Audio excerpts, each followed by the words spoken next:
Hello everybody, welcome to our virtual 67 Pall Mall. Later on today we'll be talking with our friend Jane Anson, who'll be back telling us about Old Bordeaux, how it develops and what kind of flavours you can expect to get as it matures.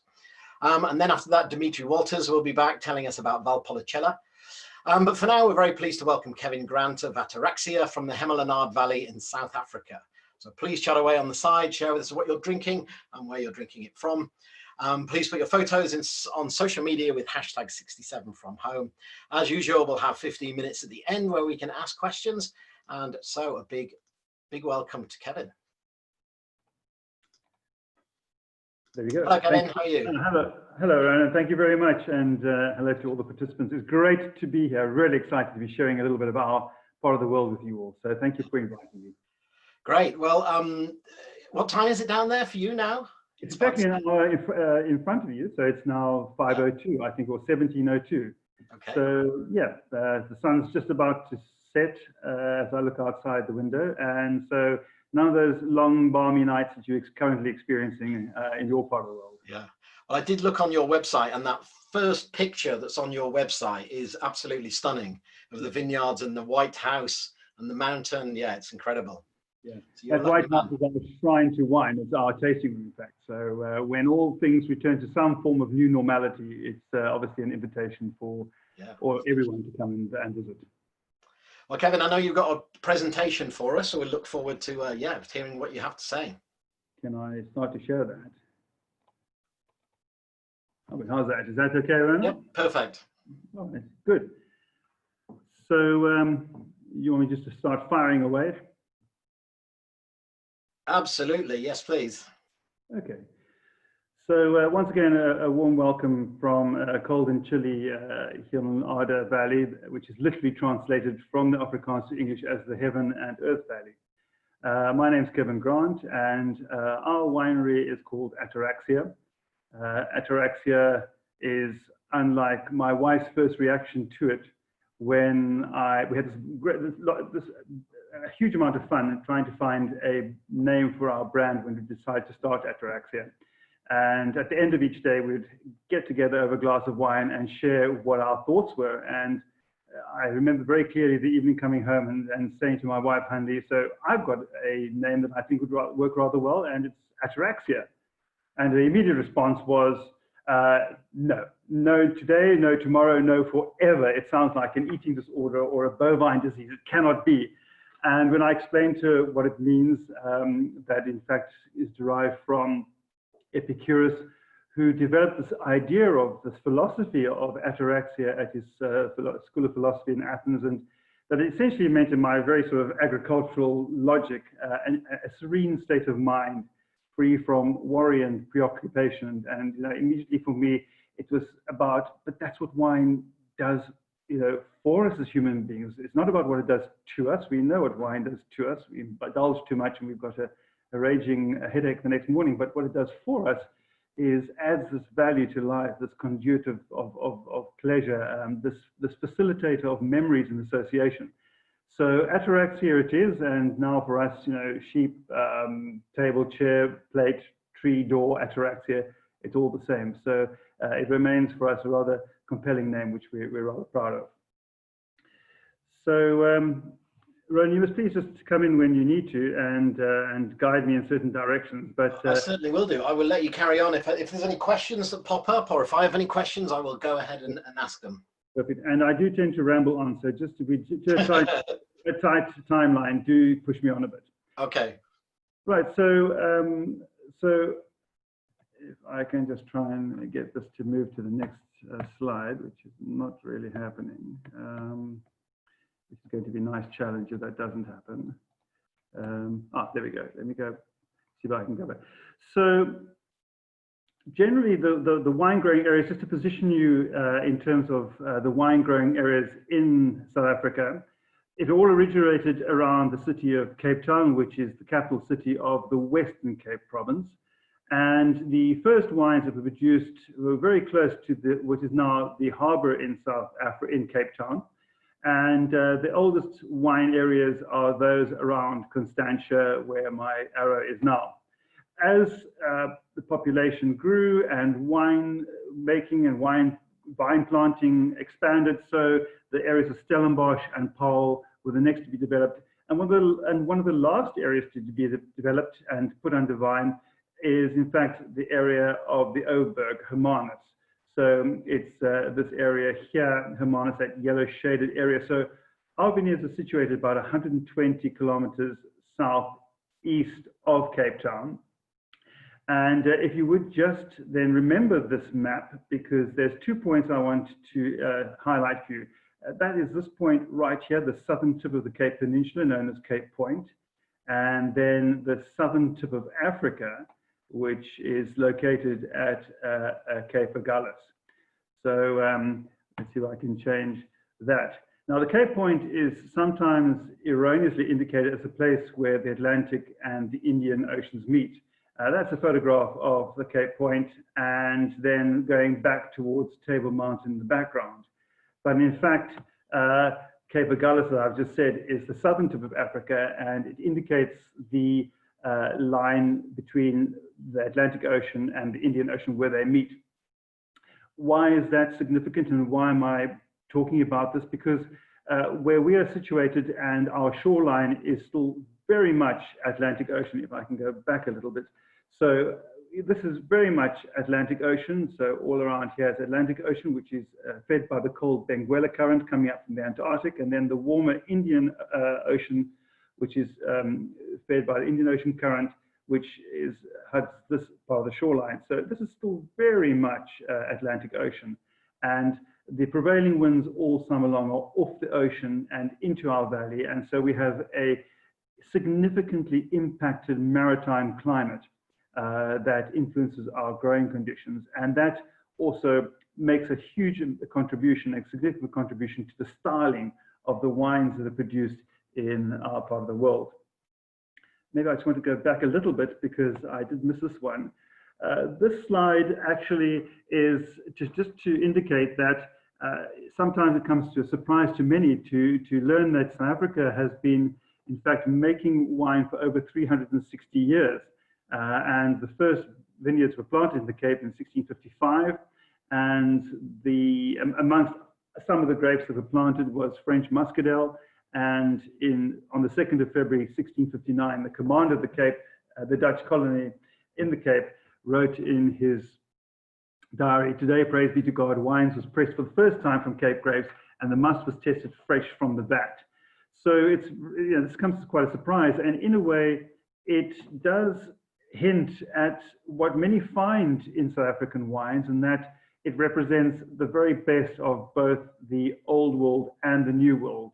We understand the old world is much more about restraint and finesse and elegance, and the new world quite often tends to be more generous and full-bodied and so on. And so there's this wonderful balance. In provenance, we're a new world, but in stylistic leaning, we seem to be very much of an old world style in certainly the cooler parts of the wine growing areas. So I will slip across. So this is a view of our nearest village, which is the village of Hermanus. It's a fishing village, and behind the village, the Radnagale Mountains is this little ridge over here, and located directly behind that is the Hemel and Arde Valley, which stretches up as my arrow goes. And we are situated below this very peak here, the Babylon's Tower Peak. And this is an idea of the proximity of the ocean to the vineyards. From here to some of the nearest vineyards is just 3 kilometers away. From us to the ocean is just 6. So there is this incredibly impactful maritime climate that we experience, which determines the styles of our wines. From a Google map, this will illustrate it a little, maybe a little better. So again, the village of Hermanus, the Atlantic Ocean, and then the Hemel and Arde Valley. And we are located basically in the middle of it and with a close proximity to the sea. What's also significant for us where we are situated is that there is a little sort of quirky piece of geography in the valley, in that it rises up from the valley floor at where we are, and then drops away again. So we perch essentially on this piece of rising ground in the middle of the valley. And they say that for every, the prevailing wisdom is that for every sort of 1 degree, or for every 100 meters you rise above sea level, your ambient temperature drops from anything from a ½ degree centigrade to a full degree centigrade. So we have the highest vineyards in the entire Himmel Ader Valley, which when it gets to the tasting the wines, will hopefully be demonstrated in the style that we taste. Right. Now, of course, a bit of background, because the area was very recently developed to wines, but before that, we've got some interesting little quirky pieces of history that that are part of our valley. And the first is that, in fact, we hosted the first Moravian missionary leper colony in the valley. Not that the Moravians were missionaries were lepers, but they tended to the needs of the sufferers of leprosy. And the farm belonged itself to a widow who herself was a leper. And from a settlement of huts and vegetable gardens, the missionaries very soon built a hospital. It's that illustration here on the right. And by the end of the first year, there were about 120 patients. The colony then eventually moved in 1846 to Robben Island, where it stayed for a time. And this is a fairly recent photograph, sadly, of all that is left of the leper colony's structures, the hospital, etc., etc. And now we have just a vague inkling of the 400 plus graves that are of lepers who sadly succumbed to the disease, that are buried in the Himmel Ader. The other, of course, an area like ours, as in any other area, is filled with characters, and probably one of the most interesting character that we have in a historical character in our area was a person by the name of Ella Dove Colston, who was a complete character she came initially from Scotland as part of a circus troupe. She was part of the strong man or strong woman act, and she was very short in stature but tremendously strong, and she eventually left the circus and settled in the Himmel Ader, which up to that date had still been a very isolated area, really subsistence farming, sheep and wheat, and completely isolated from the rest of the world, as the location of the first leper colony would indicate. But here she farmed essentially on her own, but she always wore manly dress, and she even was given to smoking a pipe. And she was also immensely independent, and she was a great trainer of horses, and she had a very close affinity with horses. And in fact, her favorite horse was a dapple grey called Boyson's, and she in fact taught this horse how to spell its name by putting out a collection of wooden blocks with the letters on it. And it's reported that when she said, "Here, Boyson, laddie, spell your name," off he would go, and he would take up the B and hook it on to the first peg, and he would spell his name. So she's still very much a figure that is talked about, even having died, quite a long time ago. So it's almost 62 years ago. So these are the type of characters that have gone in to build what was initially the early parts of the Himmel Ader's history. And in fact, the structure, this house that she's standing in with her longtime partner, was in fact built by her own hands, made by bricks that she herself was able to fire in the kiln. So pretty interesting part of our history. And then we fast forward by quite a number of decades to the first modern grapevine plantings in the Himmel Ader, which occurred in 1976 by the pioneers, the modern pioneers of grape growing in the Himmel Ader, the Hamilton Russell family with their Hamilton Russell Vineyards cellar. And the first wines that were produced in the area were there in 1981, with a Chardonnay and a Pinot Noir that was produced by the Hamilton Russells. They sought out this piece of land, and I can point it out to you right over here with my arrow. So this is the Hamilton Russell Vineyards area. And what the founder of Himmel Ader of Hamilton Russell rather, was looking to do was to find a place in South Africa that could emulate as close as possible the growing conditions of Burgundy, he himself being a complete Burgundy fanatic. And I think even though philosophies and approaches have changed tremendously since then, that was almost the founding philosophy of grape growing in the Himalayan Arda. And when he announced, Tim Hamilton Russell announced to the South African wine industry that he was going to embark on this project, they all called him slightly batty. But now I think we have, as a region, certainly established ourselves as a grower of internationally acceptable wines, and hopefully that's the tasting this afternoon will demonstrate that. So the second point is that it's a cool region, as I said before. It also has a very high annual rainfall, between 780 and 800 millimeters of rain. Now, given that I learned very recently that London has an average annual rainfall, and Ronan, you might be able to corroborate, but annual rainfall of between 580 and 600 millimeters of rain a year, which to me seems extraordinarily low. You know, when I go to marketing in London, the first thing I pack into my suitcase is a brolly. And you know, it rains a little bit, but every day, that's what happens. Yeah, that's what I think. So why I put this statistic on the slide is to demonstrate that we have quite challenging conditions, especially when it gets to approaching organic and or biodynamic wine making. We have a very big challenge of a fairly high rainfall, but we'll get to that a little later. But there are now, from just the one producer in 1976, there are now 15 wine producers in the Himalayan Arda, and there's now a total of about 400 hectares planted, and the slant is very heavily towards Pinot and Chardonnay. This is obviously a continuation of the thought process established by Tim Hamilton Russell in the early days. And then there's also a surprising amount of Sauvignon Blanc planted in the area, and the explanation of that we will come to a little later on in the tasting. It's all about planting grape varieties on soil types that are deemed to be the most suited to that particular area. So we'll get onto that a little later.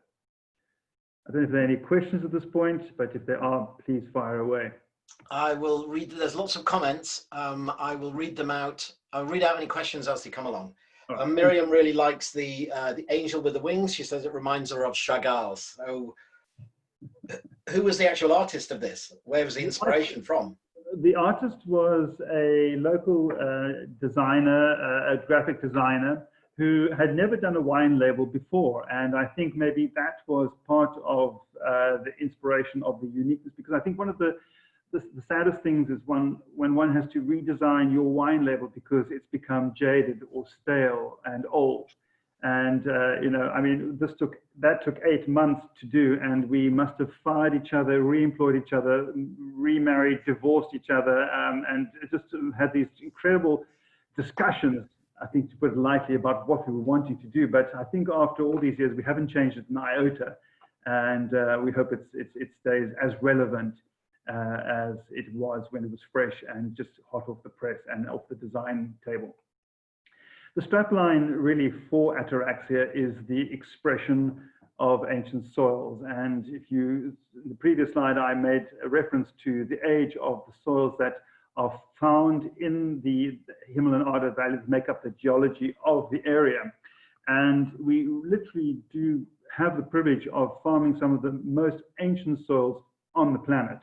And after I've just completed my 30th year of making wine, and now more than ever, I'm convinced that, in fact, winemaker or viticulturalist, if I want to be particularly grand, vigneron, are actually not appropriate titles that I should ascribe to myself.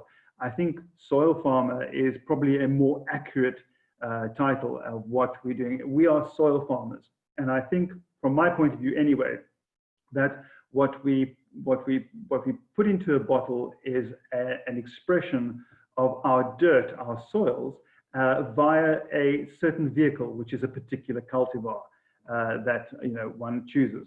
And so the idea of terroir and being a terroriste sits very comfortably with me. I have to be very careful when I say that word, because I was doing a a talk. I was doing a marketing trip into Japan, and when I left the one particular lady's establishment on Twitter and social media, she posted something in the line of, very excited just to have hosted the ultimate terrorist in Japan, Kevin Grant from South Africa. So it was quite a funny joke, which I didn't find all that funny at the beginning because I was a bit worried about the consequence of it. But anyway, terrorist is certainly one thing I think that I would like to ascribe myself as being a soil farmer, and that's what we call home. That's our home.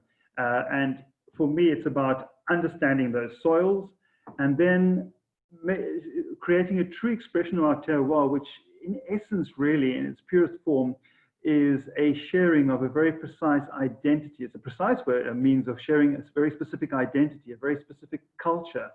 It's a really generous way, I think, from my way of thinking, of sharing other with another.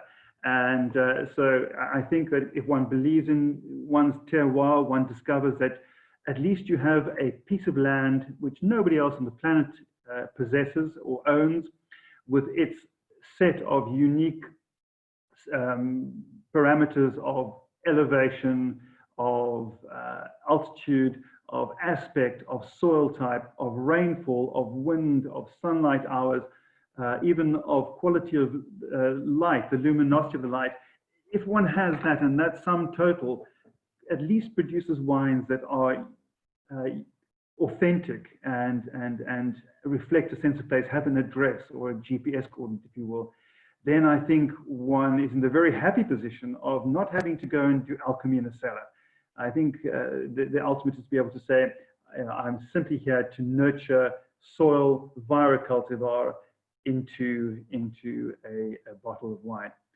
So my job essentially is to understand what it is that makes up our terroir. So I will allude to it a little later on in the program, in the presentation and the tasting, because it is the cornerstone of what I believe drives the style of Ataraxia's wines. You know, when it gets to choosing clones, clonal material, you know, all those things have a significance, but what drives through everything to me is a soil type. It's the soils that you work with. So clone becomes important when you understand that if, for example, if you're in a very windy area, that you would like to have a clone that planted that grows upright instead of sprawls, so you have less wind damage.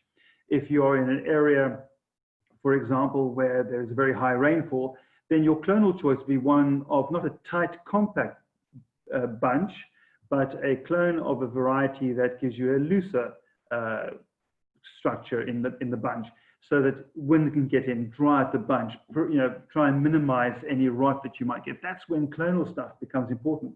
But I think it was Andrew Jefford who once wrote about Chardonnay, and he said specifically, you can't decide to make a great Chardonnay through a winemaking force of will. What you can decide to do, and probably what the only thing you should decide to do, is whether Chardonnay that you've chosen to plant on a specific site would be the great variety that is happiest there, that there are no other varieties available to you that will be happier than Chardonnay.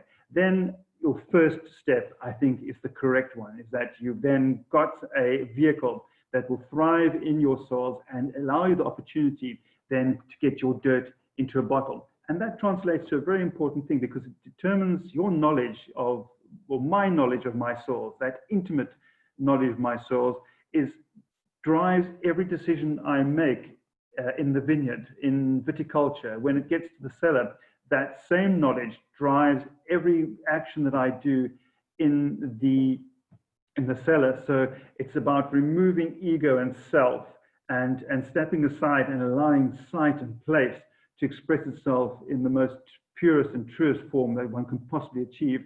And then you have something to offer the world that is available from nowhere else.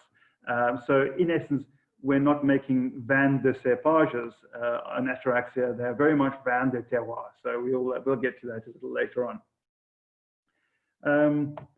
So yes, this is what it can get like in wintertime. That is not a picture of Mount Everest or from base camp or something like that. That is actually Babylon's Tower in winter. Because of our proximity to the sea, obviously, it is not a seldom, it's an occurrence that seldom occurs, but it does occur. And although we are at a higher altitude, we are exposed to some form of diurnal fluctuation, more so than one would be if you were closer to the sea. But we have this little strange mix of being moderated by the ocean body close to us. So we don't get have issues with frost. We don't have frost protocols in place to combat frost occurring. But nor do we get to extremely warm temperatures that one would do a little bit, just even 50 kilometers more inland. Right, so quickly the soils that we found, because this is really what this evening's tasting is about. There are 14 soil types found on Ataraxia, and they're derived mainly from two rock formations. One is the Table Mountain Sandstone. That's the rock formation that is really the oldest that you can get in the country and one of the oldest on the planet. And then it's predominantly made up of quartzitic sandstone. And then Bockerfeld shale is a type of shale. It's composed of, that should be mud rock, sorry, not Murdoch, mud rock and siltstone. And it is a much younger soil formation. It's a much softer soil as well. So what happened with the continents colliding, it threw up the Cape Fold Mountains, and anybody who's been to the Cape would have certainly noticed these dramatic mountains, one of them being one that is right behind us under which we nestle. And that is this harder sandstone soils. And over the years and the millennia, the softer shell that covered the sandstone when it was really just a huge Cape Ocean basin has now been washed off the peaks and settled now in the bottom parts of the lower slopes and the valley floor. And that will bring us a little later on to explaining why we have Sauvignon Blanc also planted in the area, and specifically on this other soil type, which is the Table Mountain Sandstone. So the Table Mountain Sandstone is, you can see here, it's very loosely structured sand, it's freer draining, and our experience is that it's ideal for aromatic varietals. So something like Sauvignon Blanc would be ideally suited, and so has been planted quite widely in the area, but specifically on the upper slopes where we have this freer draining, loosely structured, and essentially more drought-prone soil. So the vines do, of necessity, need to be either well watered from rainfall or have supplementary irrigation from water collected into dams and used in the peak times when it's required. And so there's this large focus on producing Sauvignon Blancs in our area, and we'll get to chat about specific styles of Sauvignon Blanc when we get to taste the wines. What you can see in the right-hand photograph are these quartz stones that in the transition part of one of our vineyards from Table Mountain Sandstone to the more orangey, ferruginous kind of soil type, which is then the Bockerfeld shale, which I'll get to now. The Bockerfeld shale is the more recent soil, the younger soil variety on the farm, clay-rich, very stony, very shallow topsoil. Sometimes that topsoil, as I'm showing here on the left-hand photograph, is only a foot deep, maybe a foot and a half deep, and then it hits a very substantial bed of clay. And of course, that is that exposes you largely to drought conditions when your roots can't penetrate deeply into the clay. And so soil preparation becomes also a very important aspect of successful vineyard viticulture in our part of the world. What you can see though in this slide on the right here, this photograph on the right, are these, in places, these very small little stones, pebbles, and some of them are very dark in color, dark iron in color, others are more orange in color. These are all expressions of oxidized iron content in the soils. And even though one cannot essentially, it doesn't automatically mean that your wines are going to taste irony. But I do think that there is a case to be made for this certain element of, dare I use the word, minerality in the wines. And minerality is not a flavor for me. Minerality is much more about an attempt to express a texture on palate that one experiences when you have wines that are grown on these kind of soils.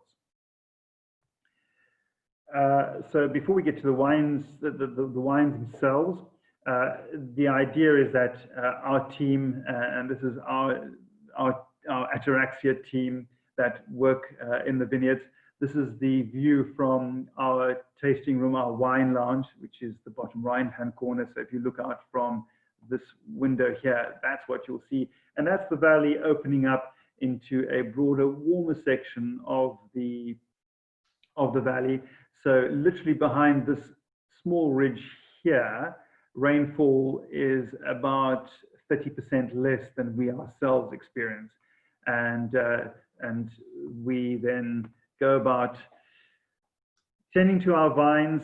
This is obviously just before harvest. This photograph here is exactly what the vineyards look like at this very moment in time. We're about to get to pruning them. So they look exactly like that at this point in time. But in 5, 6, 7 months, we'll be harvesting as we're showing here. And then the wonderfully creative process of hand picking. All our grapes are hand picked. They are put into small lug boxes and then transported to the cellar, where yours truly supervises the transition from grape to juice to wine eventually. So our range of wines, as I like to consider to be vins de terroir, are 2 whites, 2 reds. The first 3 wines are real expressions of a site, a place, a soil type through a very specific grape variety. And then I think the last wine, the 4th that makes up the quartet, is a blend, which I think is something that we as, I call myself a winemaker again, but I think we who want to be creative, there are wonderful opportunities to express your creative talent, or maybe your lack of creative talent, depending on how it's received. But let's get on to perhaps tasting these wines. First and foremost, before we get on to tasting them, I think it's really important to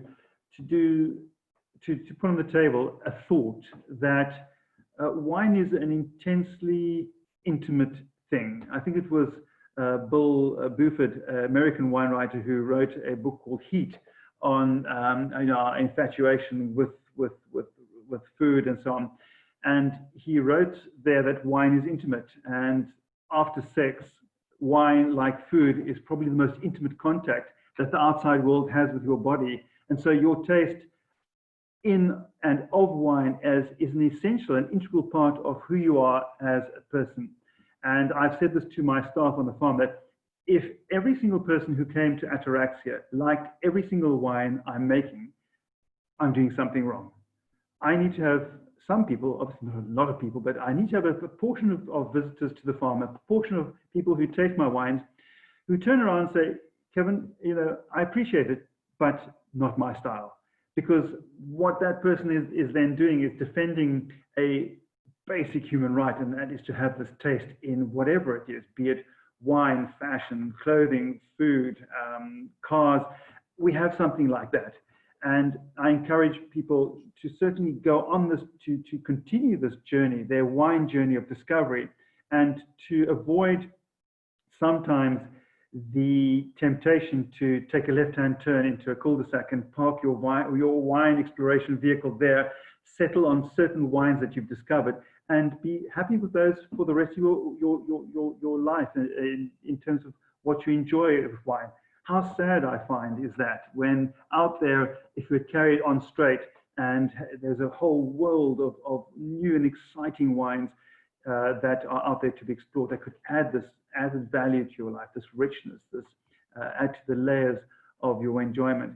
And certainly in South Africa, there's a very exciting movement of young winemakers who are not afraid to go out there and to explore and to try different things. So Ours, though, stays a very focused sort of approach.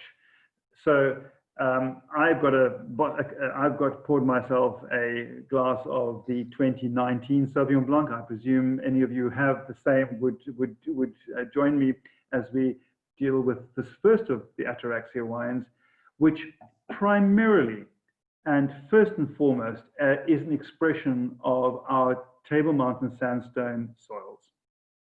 It's secondly an unwooded white wine, and then thirdly, almost incidentally, oh, by the way, it's a Sauvignon Blanc. That's the vehicle I've used to try and translate these soils into the bottle. And because of its cooler provenance, I'm happy to report that unlike sort of many of the New World Sauvignon Blancs, and of course there is a market for it, there is a taste for it, but I rather tend to get tired of and wearied by these overtly hugely aromatic Sauvignon Blancs, the sort of sweaty adolescent armpit and cat's pee and gooseberry. It's fine for maybe half a glass, but after that I find myself sort of pushing it away and asking for something that I could linger with. It's almost like when you attend a party and you have the joker of attending as well, the loud, exuberant, telling lots of stories, and he may be entertaining, or she may be entertaining for the first half hour, but then I find myself tending to want to drift away from such a person and sort of spend more time with people who have a less vociferous way of expressing themselves, and maybe more charming as well. Not that I'm saying that to be loud and boisterous is less charming, but these are the kind of wines I also like to enjoy. So this is so much more about individuality and minerality, I think, as a wine style, than it is about an expression of fruit. Fruit is important. Fruit is the skeleton on which a wine is built. But when it becomes the personality of a wine, then I think it could be quite problematic. It could tire you and become quite boring and one-dimensional after a while. But when it's the backbone, the skeleton on which you can build the rest of the personality, then I think we have the chance as soil farmers / winemakers to create a wine that promises to keep one company, a wine that probably has the ability to exchange stories with me. And I'm looking for wines that can keep me company. And so a wine like this, which is more restrained, probably more precise in its expression, is something I feel I could spend the whole evening with. So on the nose, it'd be very wonderful to get some feedback from the rest of you guys. But on the nose, I found it to have the fruit. It's there, but it's not the overriding personality. It's much more that there's some form of minerality, almost a petrichor, almost like popping a little river pebble in your mouth and sucking on that. That's the kind of sort of flavors I think I get. And I'm going to avoid the trap of trying to use descriptors to describe this wine, apart from that the fruit is restrained or that it has a particular nervousness and attention to the wine. We all have our own descriptors in terms of associations that we can use, and I'm certainly not going to try and impose my descriptors on you. Please feel free to form your own, but certainly on the palate. Well, Kevin, Anne from Bancroft is saying that she loves the minerality of the Sauvignon Blanc and has been enjoying it a lot through the lockdown period. Thank you, Anne. I think it's that site, the place where it's grown, and then Rona, I suppose I also have a second confession to make, and that is I'm not only a terrorist stroke wine soil farmer, but I'm also a bit of an acid head. I love acidity in a wine. I think acidity is so important. It's almost the central nervous system of a wine. It's that one element of a wine that allows everything else that's present, all the other elements that go to make up the wine. It's that central nervous system that gets all those other aspects firing. And you can have fruit, you can have wood, you can have tannins, you can have texture, you can have whatever it is. But if there's, in my books, if there's not an acid presence there, then it all tends to go slightly flat and it doesn't get all those synapses firing. So to me, acidity is a very important aspect of it. The other thing which I think is really important about South African Sauvignon Blancs is that when they're grown in a cool climate area, I'm going to hold the bottle up. Sorry, it's my Chardonnay bottle, but the vintage on the label does not signify the sell-by date. And because of our warmer growing areas in South Africa, with a few pockets of significantly cooler areas, we are first and foremost probably a beer drinking country as South Africans, with pockets of population that really love wines and appreciate them for what they can add to our lives. But because of our warm climate, Sauvignon Blanc has become a ridiculously faddish and fashionable grape variety, and one can understand that. It's a tremendously refreshing beverage, but it's now being planted also potentially in areas which are slightly too warm for Sauvignon Blanc. We understand Sauvignon Blanc to be Eskimo grape. We call it an Eskimo grape. We were taught to that at college and university that's one of the names. It indicates its requirement for cold units and to be grown and will thrive in an area slightly cooler. And when it does that, and because of those climatic conditions help to preserve the acidity in the wine, it builds in a certain amount of longevity in the wine. And so it's very sad when a sell-by date is the vintage on a bottle. It robs one, I think, of the reward of patiently cellaring a wine, allowing added complexity and layeredness to develop in that wine. And when you do pull the cork, it gives you more than just fruit and then nothing else. So thank you, Anne, for that. And I hope that these wines. So essentially, the 2019 is almost. I don't want to use the word too lightly, but it's almost infanticide to be drinking it at the moment, because with age, it'll have certainly so much more to offer. But there is a certain degree of comfort in the fact that hopefully it will age. And 2019 was a particularly good vintage for us in South Africa. It was the first after a trio of very warmish and certainly drought-stricken years, which were 2016, 17, and 18 vintages. And we will taste all three of those vintages in the subsequent wines.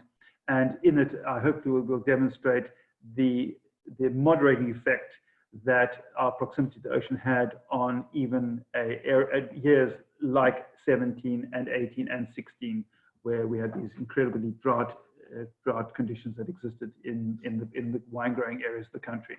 Hey, Kevin, there's a comment saying that somebody thinks this wine pairs very well with oily fish. I would absolutely agree with that, because I would imagine that it would cut very much into the oiliness of that fish, and in a way that acid in that wine is doing what a red wine would do which has a very sort of polished and svelte tannin complex to it, would do the same thing. And I will actually refer to that when we get to our blend a little later on. And Kevin, sorry, I had a quick question for you as well. If you're a real acid freak, did you ever consider planting Riesling? Because I know they're doing it in Elim and Elgin quite successfully. So is that something you would think about? You touch on a very raw nerve there, Ronan, because my heart says Chardonnay, and I love Chardonnay as a grape variety, but my mind often says Riesling, and I have no greater pleasure outside of visiting Burgundy than visiting Moselle, Pfalz, the Rheingau, the Nahe parts of Germany. These incredibly beautiful wines, but not beautiful because of their bigness, but beautiful because of their delicacy, their precision, their balance. They're magnificent wines. Now, if Sauvignon Blanc is an Eskimo grape, Riesling is more so of an Eskimo grape, I would wager. And what I think is the most off-putting to the majority of customers and wine lovers is when your Riesling grown in warm areas gives you, in those very early years of the wine's life, so much of that kerosene lamp oil character. You almost feel you want to put it into your lamp and burn it. So we have certain areas which are certainly playing with the idea of Riesling. It's going to be, in my opinion, only in certain very specific cooler vintages that the potential of Riesling will come to its full in South Africa. Otherwise, it's going to be, and apart from the fact that it's ridiculously and sadly unfashionable as a grape variety in South Africa, it's only the brave who would, and those who truly think they have a cooler climate that would, I think, embark on Riesling. But a valid point, nevertheless. Okay. Okay. Right. How are we doing for time, Ronan? Are we okay? Yeah, we're kind of 15 minutes left, so maybe we should move on to. I mean, we can go over. That's not a problem. So yeah, let's go on to the next wine. Okay, wonderful. So, and apologies to all the Riesling fans, and here's my heart talking. Our next wine is the vehicle used is the queen of all white grape varieties. You know, there have been many pretenders to the throne. There have been many usurpers, but I'm so grateful, in my books anyway, that Chardonnay as a grape variety is firmly entrenched on her throne. And this is the second wine that we make on Ataraxia. Again, I would like to just put into its order of priority from our point of view. This is Ataraxia's Bockerfeld shale soils, those heavy, clay-rich, low-vigor, stony soils. This is our soils in a bottle. It's our wooded white wine, and again, incidentally, almost, it's made from Chardonnay.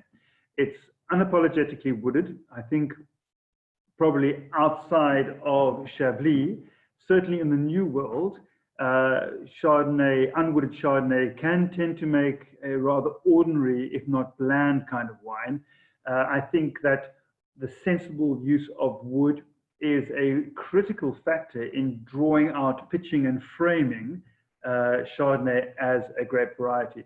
And so, you know, I think wood is a very integral part of the Chardonnay makeup, and certainly from Ataraxia's point of view. So I spend an enormous amount of time on a research project to try and find the ideal combination of coopers and their toasting levels to use in our 5 different vineyard blocks of Chardonnay that we currently have on Ataraxia. So having now, for going on close to we're into our 15th vintage, and now I understand more than ever that certain grape varieties are almost like my children. You know, we have 3 children. One is totally exuberant, outgoing, and loud almost. And then one of my children is actually quite retiring and shy and more introverted. And I find the same thing in my vineyard blocks of Chardonnay, that some of them, because of perhaps their south-facing slope, which of course in the southern hemisphere are our cool slopes, unlike the northern hemisphere, where your north slopes are your colder slopes. North slopes in the southern hemisphere are our warmer slopes. So, you know, on a Chardonnay block that's a south-facing slope, up on a higher part of the farm, I'm finding that the base style of the wine is much more delicate and reserved, floral even, than vineyard blocks on a slightly warmer slope, on a slightly bigger and more denser soil type. And so for me, I need to understand that a one-size-fits-all would sort of a Cooper policy, a oaking policy, just won't fit. I'm going to obliterate fruit in those delicate blocks, and so on. So our quest is to find the right combination of Cooper and toasting levels for each of our different vineyard blocks. Now, it starts off by one assumption that has no scientific basis at all. It's just a gut feel for me, is that I only use Burgundian Coopers for my Chardonnay and Pinot Noir wines. And in my thought process, if I think about it, what is on a Burgundian Cooper's lunch or dinner table 9 times out of 10 on any given day? It's probably a bottle of red or white Burgundy. The coopers are traveling up and down the coast, visiting their clients. They're tasting their clients' wines from the barrels they have supplied. They're tasting their clients' wines from their opposition coopers. And so their understanding of how their barrels fit with Chardonnay and Pinot Noir, surely to my mind, has to be something more insightful than a Bordelais cooper, where I would expect that they would understand how their barrels fit best with the varieties of Bordeaux. So it's only Burgundian coopers.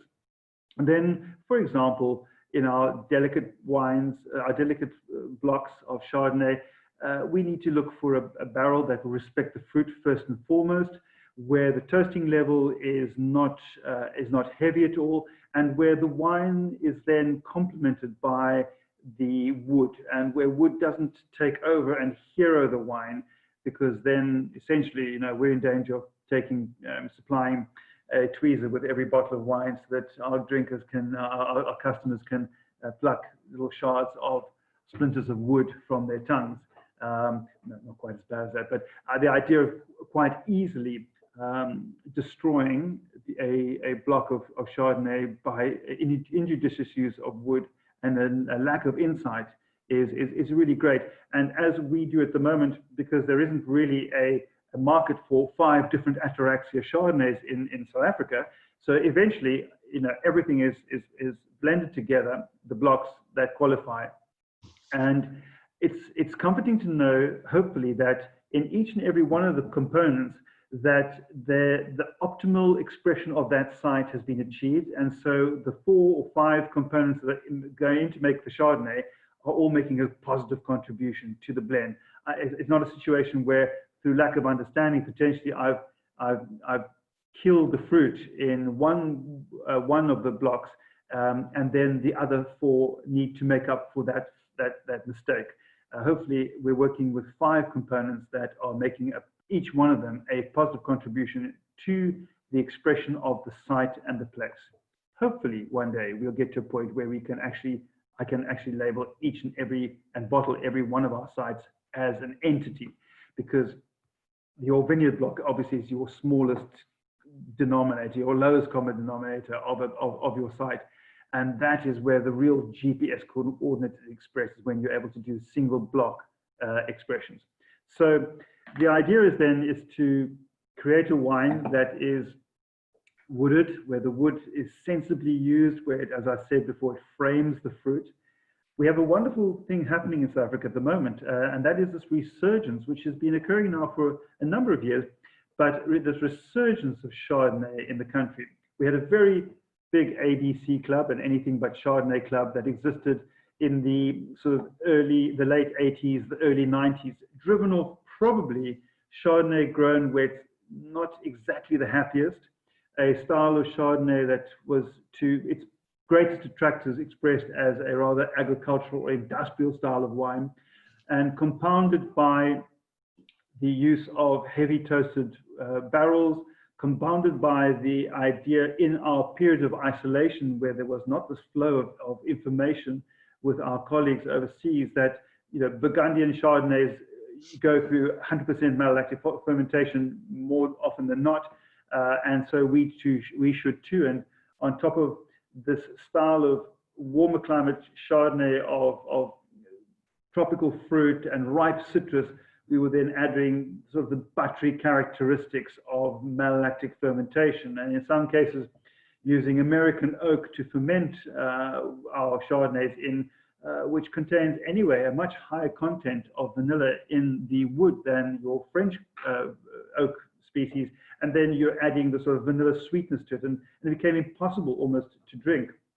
But lately, there's been a significant move of planting Chardonnay away from these warmer areas and exploring areas that are much cooler by virtue either of altitude or proximity to the ocean.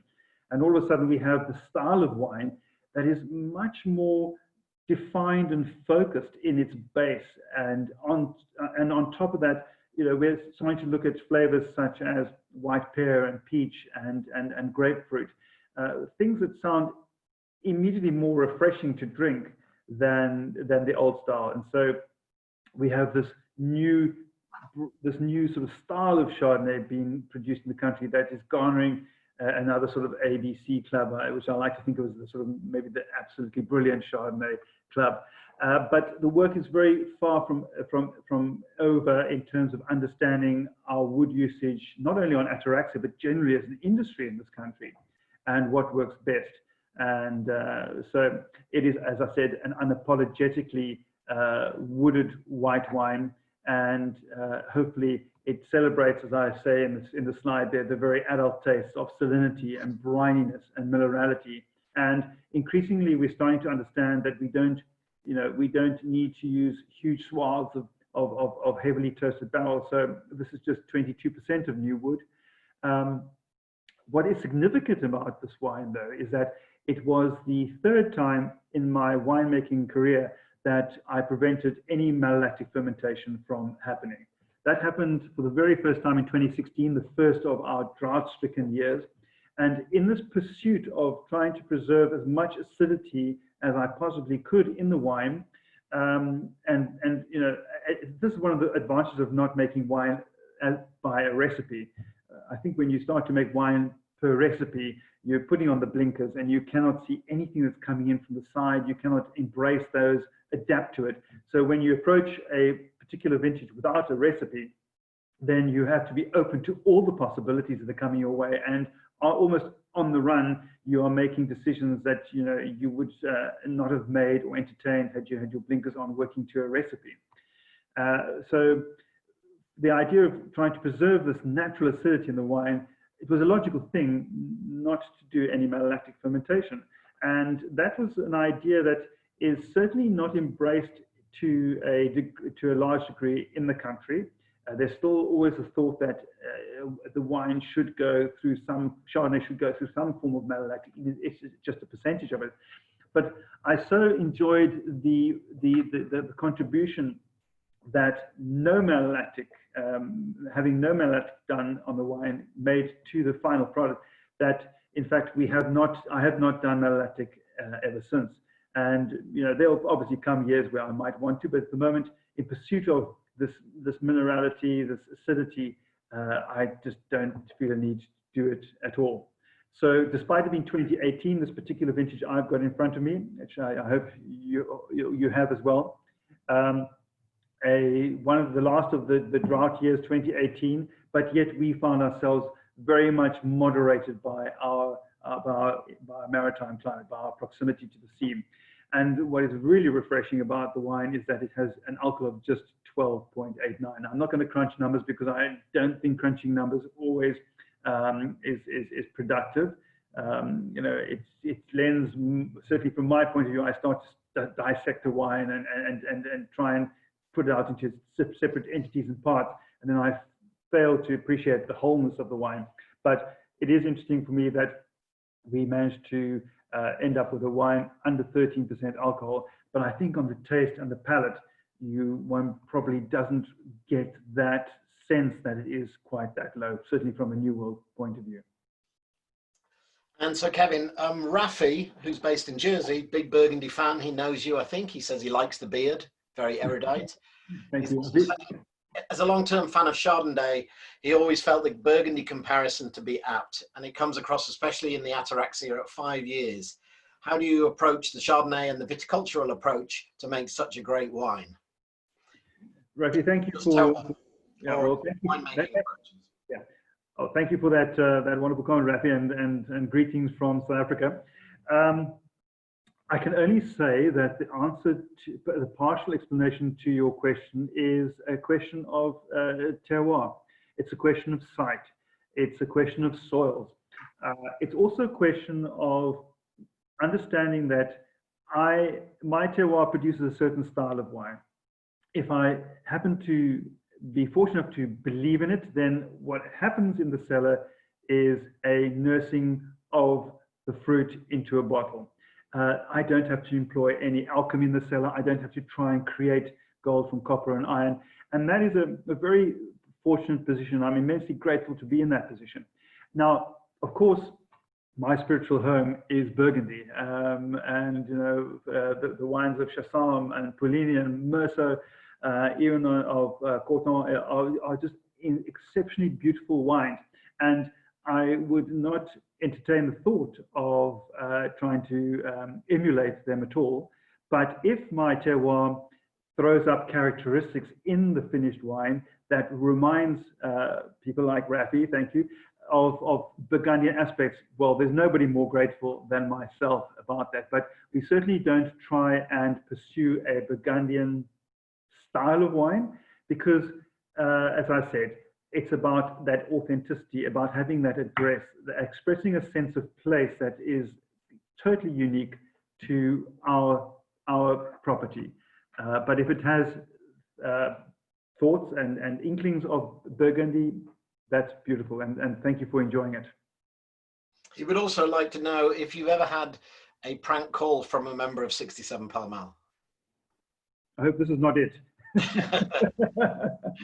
No, Rafi, I'm very gullible, so I might not even realize it was so and still don't realize it, but not that I know of. Okay. Like all I can remember. Okay, we're ready to move on to the next, the last of the Vin de Terroirs. Yeah. All right, so just a little photograph before we move off our Chardonnay. So now those two pictures make me very, very happy indeed. I mean, I just want to get into that and start making wine from that. So these are our Chardonnay vines, one of our bunches, and then of course we harvest into these very relatively shallow lug boxes that we carefully by hand pick the grapes into and then transport with much care and tenderness to the cellar. The last of the Vin de Terroirs is a red variation of our expression of Bockerfeld shale. So again, I want to prioritize that the approach. It's our Bockerfeld shale soils. It is my wooded red wine, and again, almost incidentally, it is Pinot Noir is the vehicle to express that dirt and translate that into the bottle. Of course, I'm tremendously grateful and happy that Pinot Noir is the cultivar that has shown itself in the Himalayan Arder to make wines of substance, wines that can articulate a place. And is there not another grape variety, I doubt there is, on the planet that can articulate place, that concept of earth, more than Pinot Noir can, that ability. Given that also, you know, Pinot Noir is a grape variety that will punish you for every mistake you make in the vineyard, for every mistake you make in the cellar, and there is really no place to hide with Pinot Noir. It's just not the dumb thing, is it, to add a whack of 10% of Shiraz or Syrah or whatever it is to try and hide those faults. If there is one grape variety that wants to be expressed in its unadulterated and singular form, it has to be Pinot Noir, and to me, the ultimate variety. Now, who knows? You know, unlike places like Gevrey, for example, where some of the first written recordings of viticulture and wine were made in the 600s. You know, here we are in 2020 with about 1,350 less years of being able to understand and to communicate viticultural culture, wine culture, the role that wine plays in our day-to-day lives as a culture.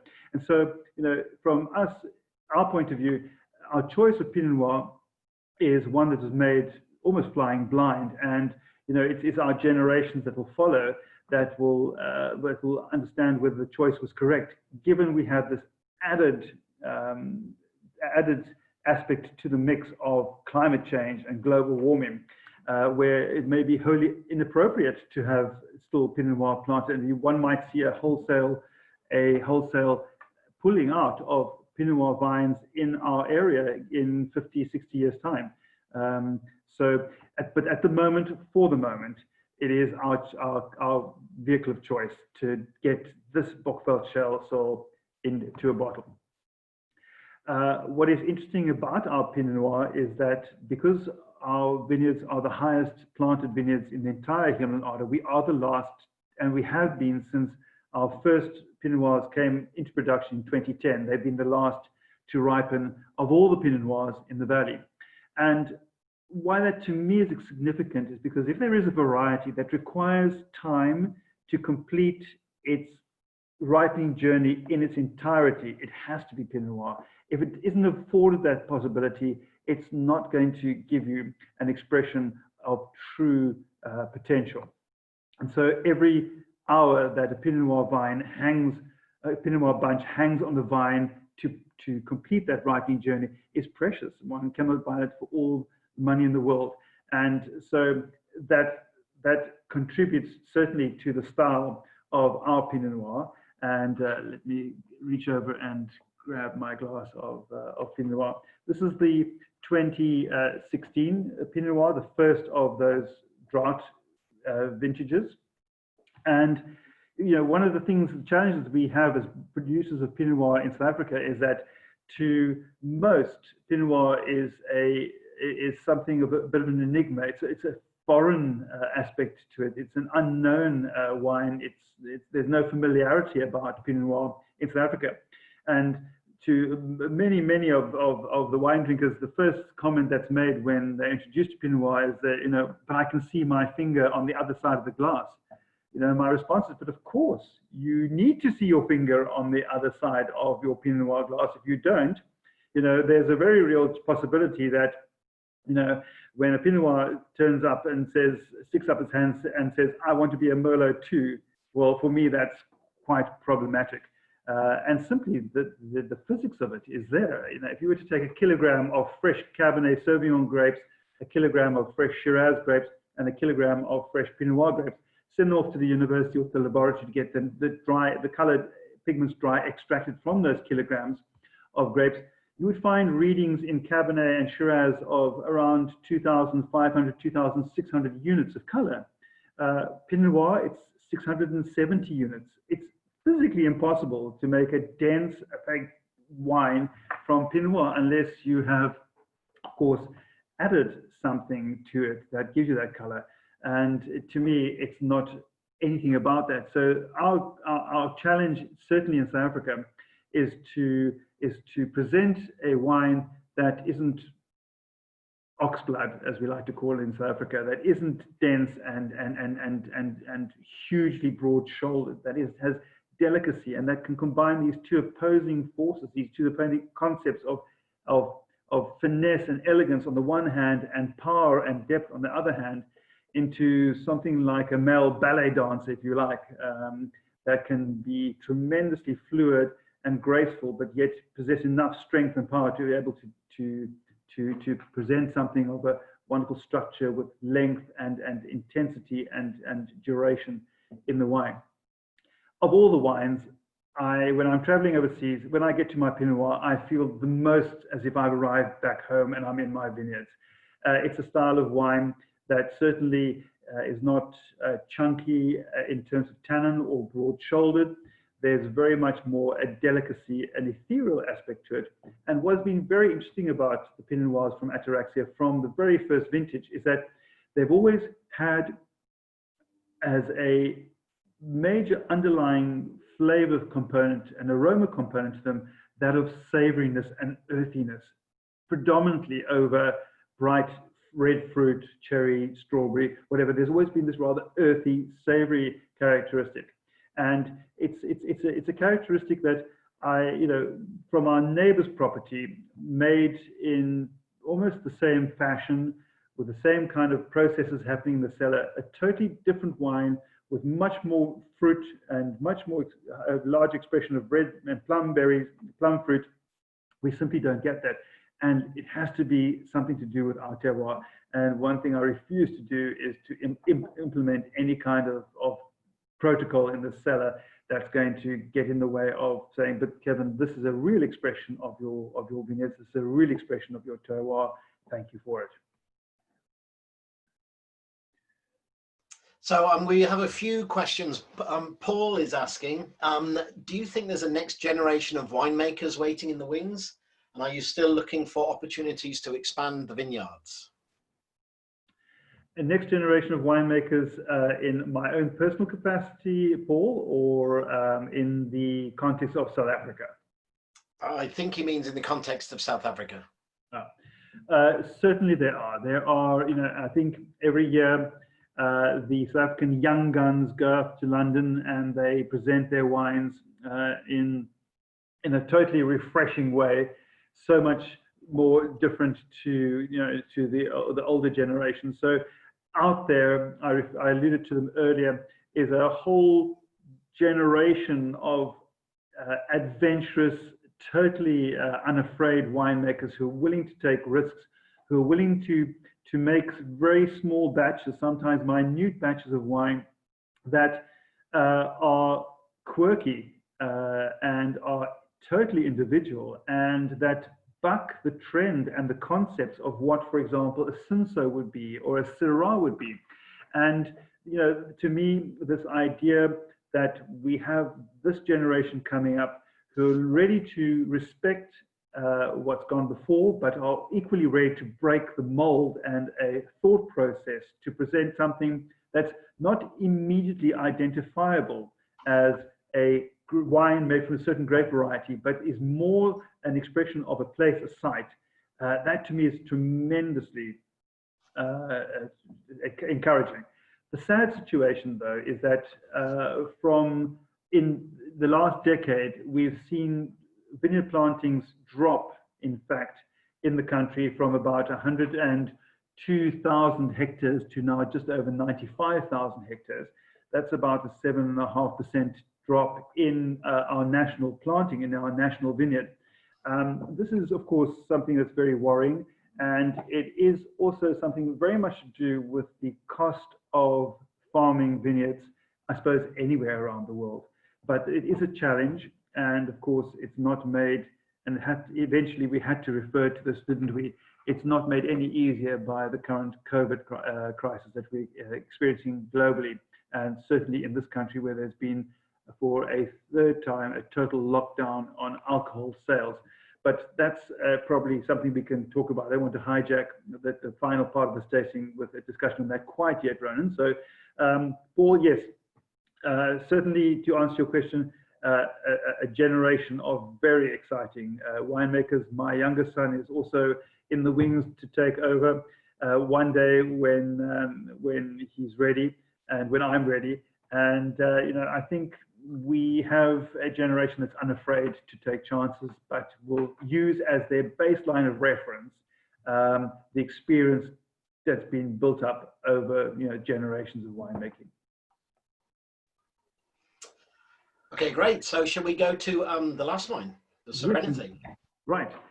So the Serenity is, let me just get to that slide. So sorry, these are some of our vineyard, our Pinot Noir blocks, our precious orbs of black gold. And you can see a nice ripening of the racquets there as we carefully harvest them, and we do our triages in the vineyard before it comes to the cellar. Serenity. So the Serenity is our blend. It's I think when we as winemakers get to creating a blend, I think our first point of departure is to try and to understand the style of wine that we want to create. Given, as I said earlier, that blends are such a stage, a platform to demonstrate, a certain winemaking stylistic philosophy or a talent. And for me, a blend is certainly not a construction, as I said, considered or worse, random construction of varieties thrown together in certain percentages, and it's then labeled a Bordeaux style blend or a Rhone style blend. When I have my winemaking colleagues and friends coming to, saying, Kevin, have a try, this is my new Bordeaux style blend. I ask them, what do you mean by Bordeaux Messiah? Now, take a bottle of, try and source a bottle of Petrus and then and compare it to see how close you've got to being Bordeaux, or is it simply the fact that you've used Bordeaux varieties to create this wine?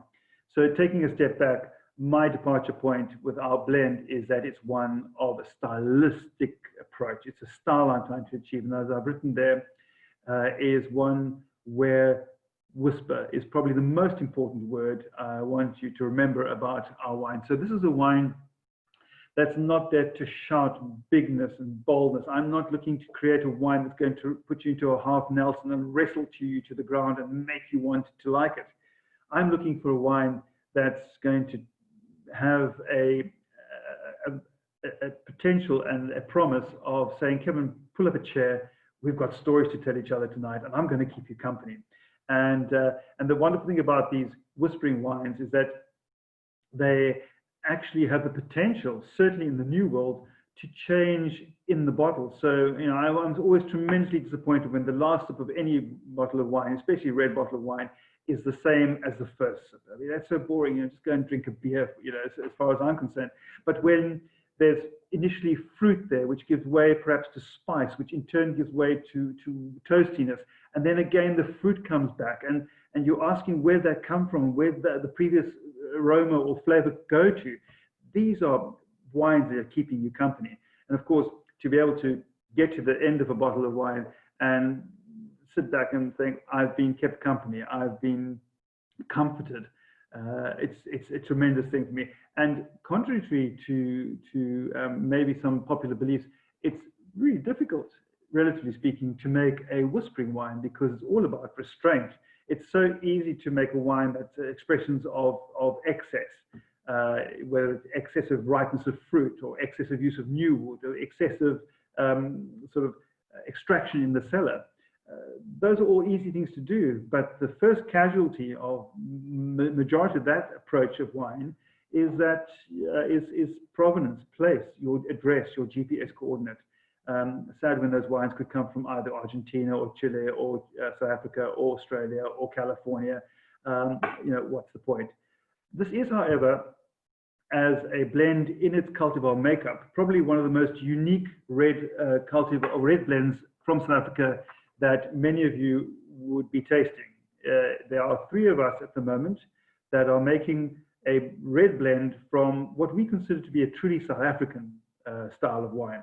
We've given one grape variety to the cultivar firmament, that's Pinotage. Pinotage seldom seems to have a middle ground. You either love it or you hate it. But what I found, certainly in my experience with Pinotage, is when it's grown in cooler climates, it's much more in line with one of its parents, which is Pinot Noir. So Pinotage is a blend of Pinot Noir and Cinsault or Hermitage. And when it's grown in cooler climates, it has this Pinot Noir-esque feel to it. And when you make Pinotage as if it were a Pinot Noir, i.e.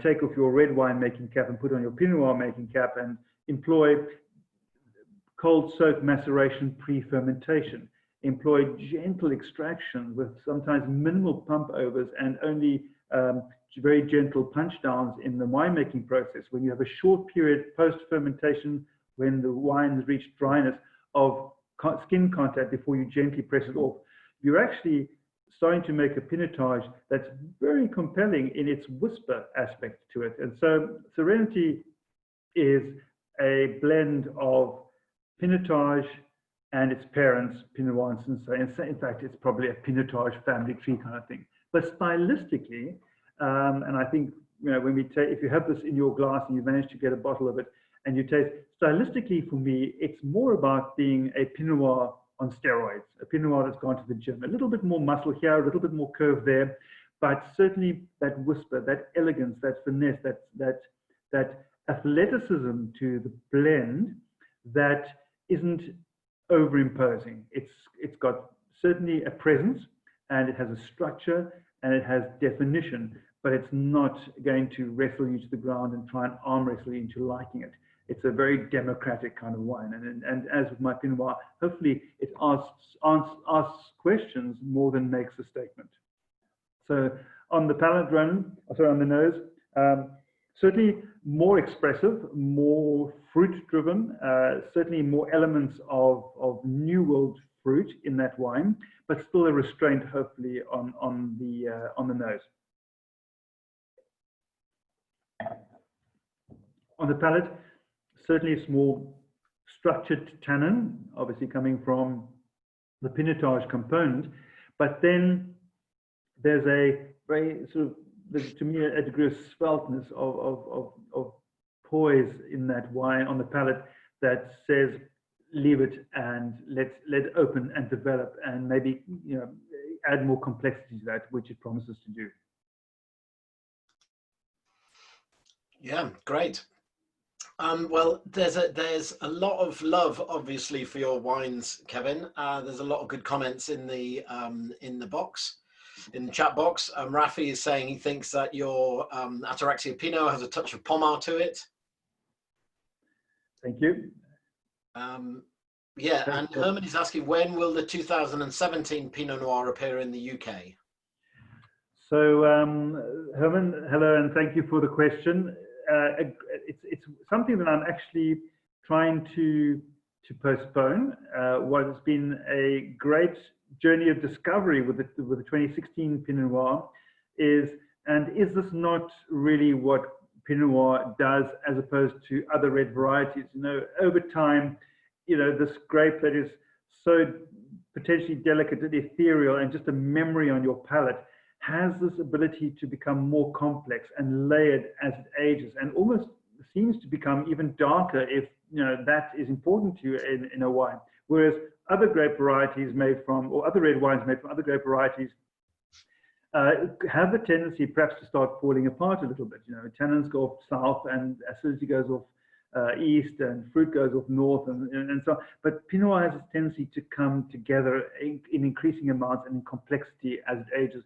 And to me, I'm almost ready to unleash 2017 on the world, but I'm very grateful that we're still with 16, because it has really come on over the years, and we worked very hard to try and stall and buy time so that we can have a wine that's 4 or 5 years old, a Pinot Noir 4 or 5 years old, that can come out onto the market and has a added degree of complexity, as I said, and layerness to the product than it would have had in its infancy.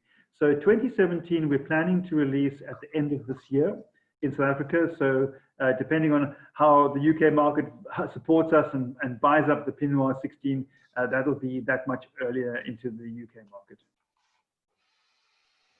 Okay, Kevin, well, thank you. Thank you very much. We've kind of taken an hour and 20 minutes of your time. It's been a fascinating look at, you know, what you're doing. Like I say, I think people do love your wines. So yeah, thank you so much. We look forward to seeing you back in the UK when things go back to normal, we hope. And yeah, with the lockdown, you know, we are encouraging everyone to buy South African wines at the moment, because that's a bit of a mess. Thank you very much, Ron. It's been an hour and 20 minutes of absolute pleasure for me. So thank you for the invite.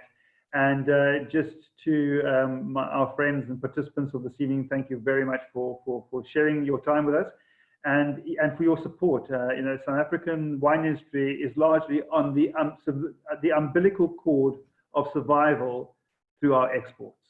It's not going to happen locally. The local wine industry is shattered, basically. So we are only going to survive through the support of our friends in all the overseas markets. So, you know, please spread the word and the love and the intentions to buy South African wine. God knows we need your help more than ever. Okay, great. Well, Anne has put up the wines that are available from Bancroft in the chat box. So if anyone wants to have a look, they can have a quick look there.